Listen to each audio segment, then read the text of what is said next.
After a horrific car crash killed these two teens, his devastated mom made a heartbreaking request. It was a truly horrific car crash.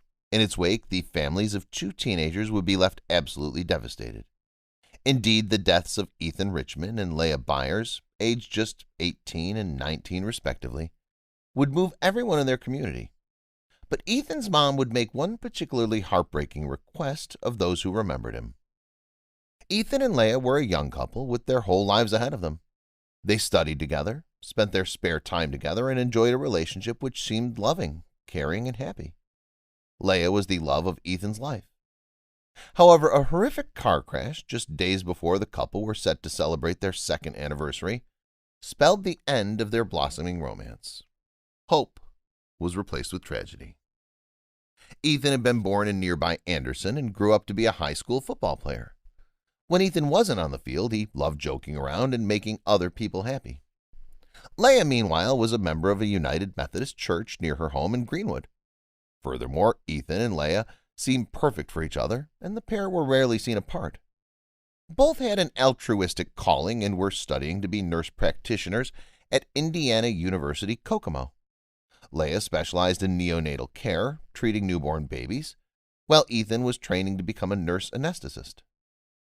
On the evening of Monday, April 3, 2017, Ethan and Leah were driving eastbound in a Mazda on US 24. It was then that, out of nowhere, another driver smashed headfirst into them. Ethan couldn't have had a moment to react. Both Ethan and Leah died at the scene. Investigators established that a Toyota, being driven on the wrong side of the road on the highway, had crashed head-on into them. The Toyota was being driven by 86-year-old William Thorne from Peru, who was also killed in the crash. It was found that all involved had been wearing seatbelts at the time of the incident. Unfortunately, such was the force of the smash, this wasn't enough to save their lives. Meanwhile, there was no suggestion that drugs or alcohol played a part in the accident.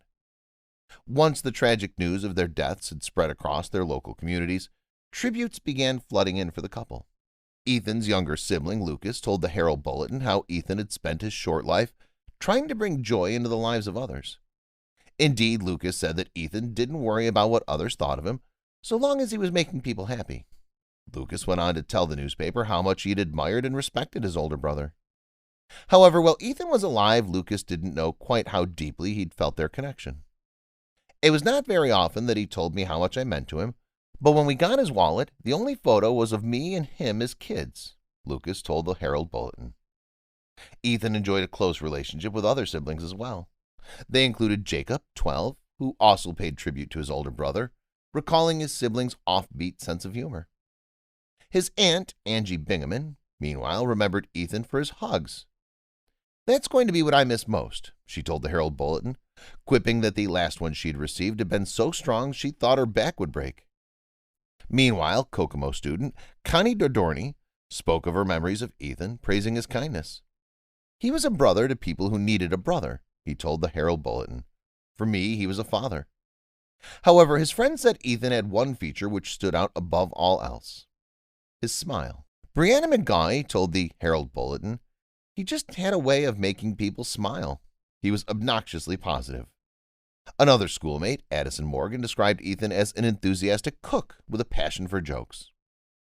Leah's parents touchingly agreed with Ethan's family that the two should be buried together. They placed a portion of their daughter's ashes under Ethan's arm when he was placed in the ground. "She's tucked up under his arm where she always was when they were together," Ethan's mother said. "Literally, you never saw one without the other."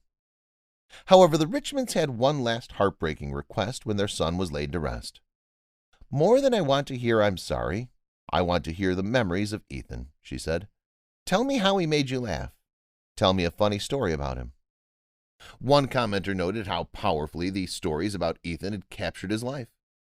Responding to his obituary, Marty Goodpaster wrote, "My heart is breaking for the entire Richmond family, and even though I never had the honor of knowing Ethan, I feel like I do because of the wonderful stories you've shared."